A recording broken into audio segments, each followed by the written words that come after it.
guys, we're back talking some more Titans Season 3 on the channel. Episode 9 is this week. Pretty surreal that we only have a handful of episodes left before the conclusion of Season 3. It feels like it just started not that long ago and we're already wrapping things up. Things are really taking a turn for the worse at the end of last week's episode, with Jonathan Crane's plan going full throttle and Gotham's water supplies being tainted with the chemicals. However, we aren't going to be following up with any of that stuff in this episode. It's actually a different story, but Titans fans can rejoice because we finally get Rachel in the season. We have not seen her at all this season. We knew very early on in the season that she was in Themyscira with Donna's body to try and resurrect her in some shape or form, but we never got around to it. It is episode 9 out of 13 in season 3, so it's great that we're finally getting to them, even if it is towards the latter half of this season. Before we get into the main storylines of the episode, though, we do have a Bruce Wayne sighting. We open up the episode seeing Bruce Wayne in his castle. Beautiful looking castle, by the way, but not very good circumstances, as we do see that he's writing his last will and testament, which is not a good sign. We're trying to kill off Bruce Wayne in this world. I don't know, because it's very ominous, especially with the way that we leave off at the end of the episode, because he kind of bookends both ends of the episode. But anyways, on to the main storylines of the episode. As I said, it's great that Rachel is finally back in the show. We see what she's been up to all these months on Themyscira, trying to resurrect Donna, doing all these different rituals. Sadly, none of the things they're doing between the rituals and Rachel trying to use her powers of resurrect Donna whatsoever in these last few months.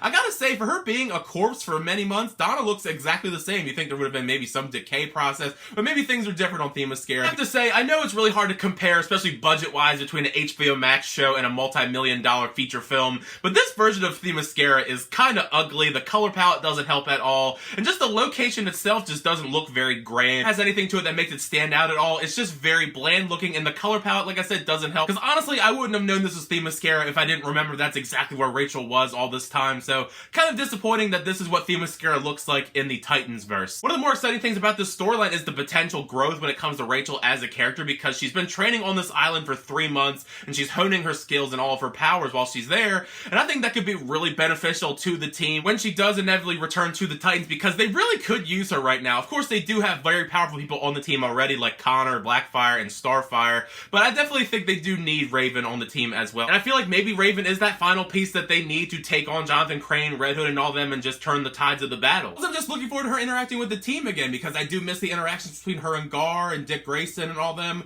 but she also has some other stuff in this story as well. She's helping rebuild this statue, which does lead to some fun conversations with the people on the island, but otherwise didn't really amount to too much, as we do see she's leaving Themyscira by the end of the episode. The other storyline was a lot more surprising to me as we follow Tim Drake. He's kind of in like a life or death limbo kind of situation after being shot by Scarecrow, as he wakes up on this afterlife train and everything's in black and white, which is an interesting aesthetic choice to go with the black and white with the contrast with the color footage with Rachel's storyline. Like anyone would in that situation, once you realize everything, Tim Drake does what everyone does and just would run away, trying to run out of the train as fast as possible. And Donna Troy's on the train as well. I don't know how time works with this whole train afterlife situation, but you gotta think she's been dead a couple months now. So she's been on this train for months now, because that's pretty crazy to think about. That's a lot of time to just be on this train. Once Tim and Donna get off that train, though, that's when things start to get really wild in their storyline. I do like that Donna gets off the train to try and help Tim Drake cope with the fact that he could potentially be dead, but these crazy demonic looking ghoulish things pop up off the train. They kind of remind me a bit of Dementors. They do call them ghouls in the episode,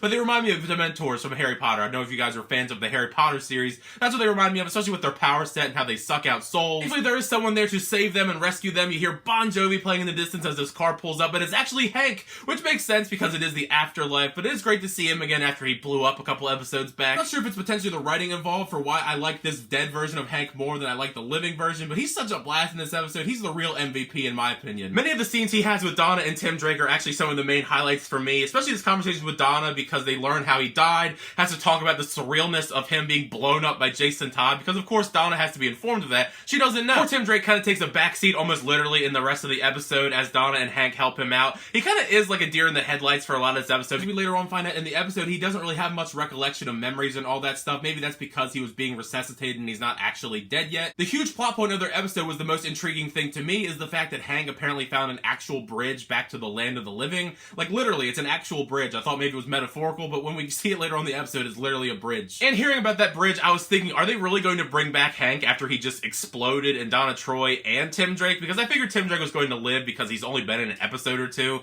and we just killed off Donna in season 2, but I mean, Jason Todd came back almost instantaneously, so it is comic books. Everybody comes back if they get killed in some shape or form. It's kind of just inevitable. At least it seemed that way until they tried to throw some curveballs in there. It seemed like in all those months of contemplation in the afterlife kind of sense, Donna Troy actually doesn't want to go back, at least until Tim Drake kind of has this great speech, and now she wants to go help him, and Hank is there as well to help along the way. The climax of the episode where Tim, Donna, and Hank are on the bridge and fighting all the ghouls is probably the most exciting point of the episode. Just an awesome, badass fight. You can't go wrong with those in the episode. Hank and Donna can actually, like, bring up weapons. That's a thing I forgot to mention, is the fact that if you think hard enough in this metaphorical afterlife world, you'll get weapons. I mean, you may not get the weapon you want immediately, but if you think on it hard enough, you do eventually get them. I know Tim Drake's had a rough go of it, and he is young and inexperienced, but he does need to step up his game. Getting shot by Crane almost immediately, and now needing Hank and Donna's help to actually survive this whole afterlife thing. I'm really hoping now that he's back in the land of the living at the end of the episode, he'll get some actual proper training from Dick Grayson and the rest of the Titans, and he can become the new Robin,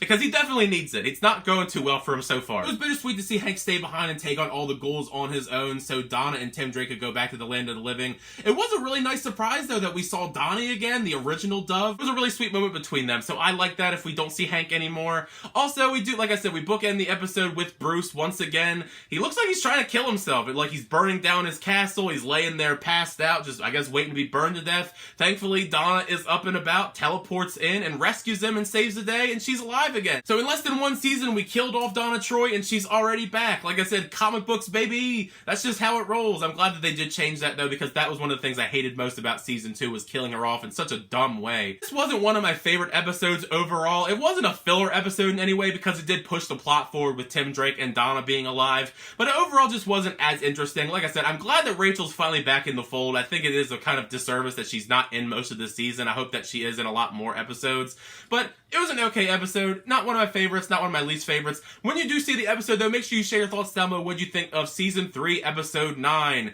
Did you like it? Did you not like it? What did you think of Rachel's return to this series? And also Donna as well. What did you think of her finally being back in the fold after dying at the end of last season?